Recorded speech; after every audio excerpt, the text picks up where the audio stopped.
What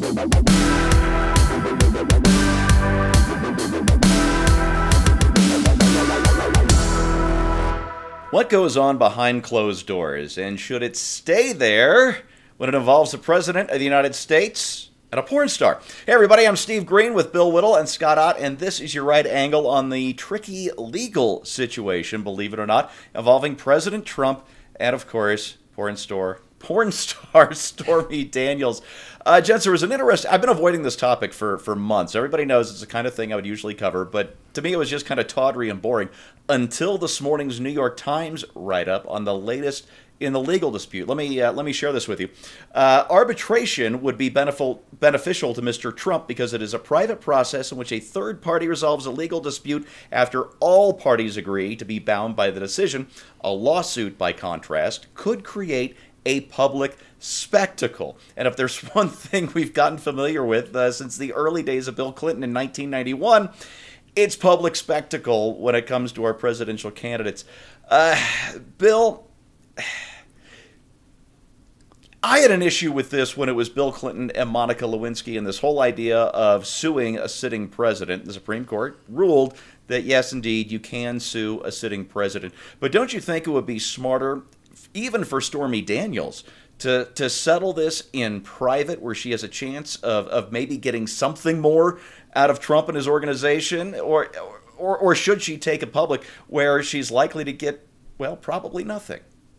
Well, I can assure you that Stormy Daniels is not going to get nothing out of this. Yeah?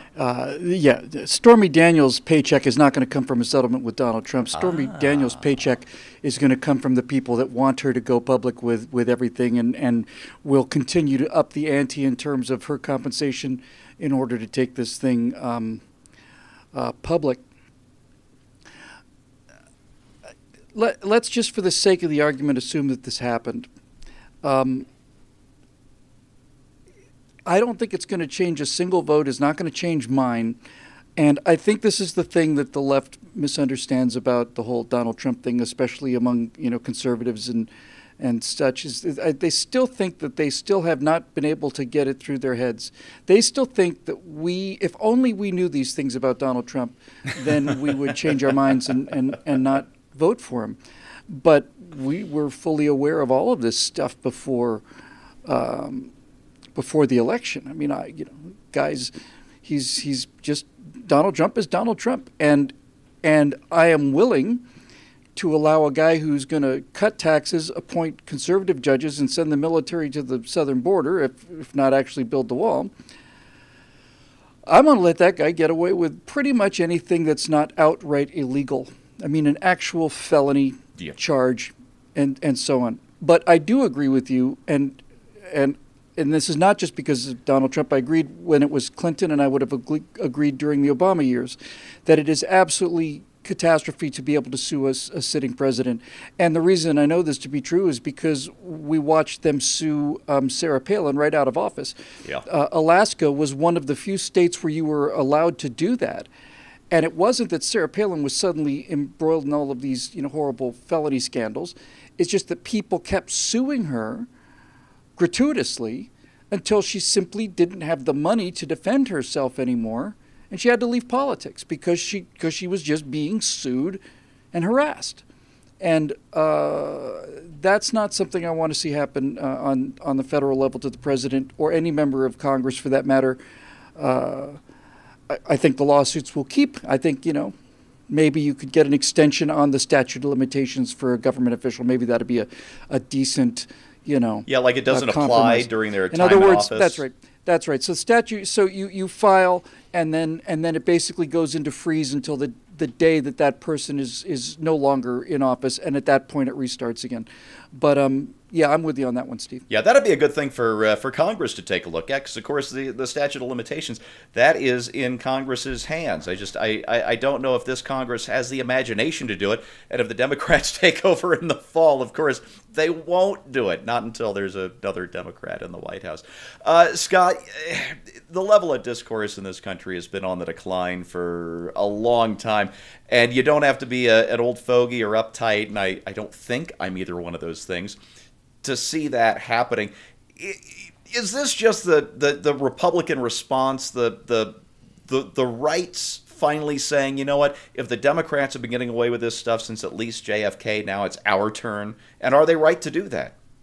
I think our viewers can appreciate that part of this whole, to quote Robert Bork, this slouching toward Gomorrah trend has been advanced by Stephen Green, who for weeks has ignored an opportunity to tell a tawdry story of a future president sleeping with a porn star, but has now gone down into the gutter to talk about attorneys and various kinds of well played, my legal friend. provisions. So, this is a new low on this show.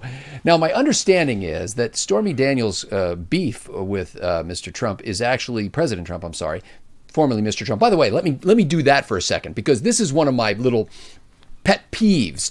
Is when they report this story, they say that Stormy Daniels slept with President Trump. She did not. She slept with a guy who someday would become president of the United States. At which time it was not, his presidency was not a gleam in the eye of anybody. So, excellent point. So anyway, but my point is that Stormy Daniels, my understanding is legally, all she wants is to be released from the NDA.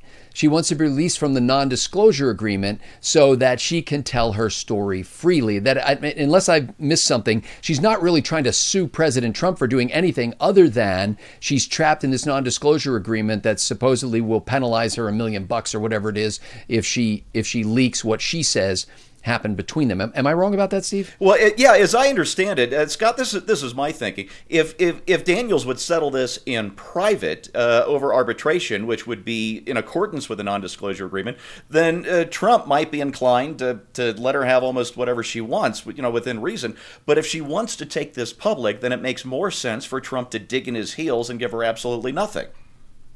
Well, and I think that's her whole point. She wants to be allowed to bring the story forward.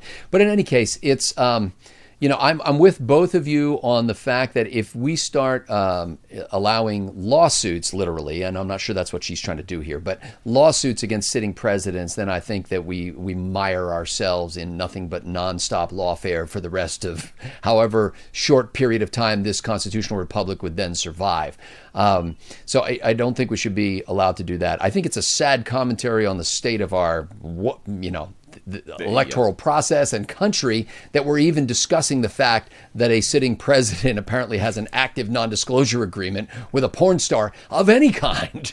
No matter what it's about, like, it just doesn't, these things ought not be, brothers and sisters. But that said, I think Bill is right. I think that people who are trying to bring down President Trump will, of course, provide all the resources Stormy Daniels needs. But that's not where the real money is. The real money there is in book advances and residuals.